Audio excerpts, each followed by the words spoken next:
coisiona. Ela falta direito pra academia, que ela não quis comer nada. Não pode. Tem que se alimentar. Você não sabe que se você não come comida, você tem que comer uma fruta ou tomar um copo de leite. Só faz coisa, sua médica toma. Agora, 1, 2, 3, 1, 2, 3. Bebe.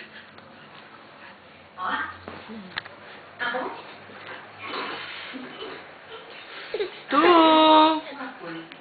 Tu! Arthur! Filho! Beijo!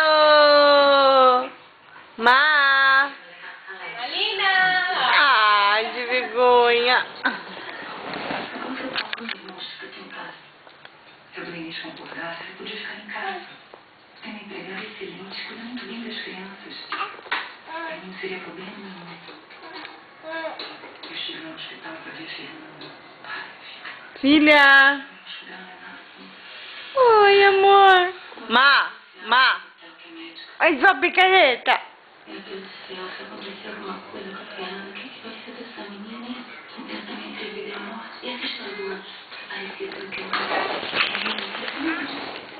pensar nisso agora, não, por favor. Será que a Domingos deixa a Salete na nossa casa?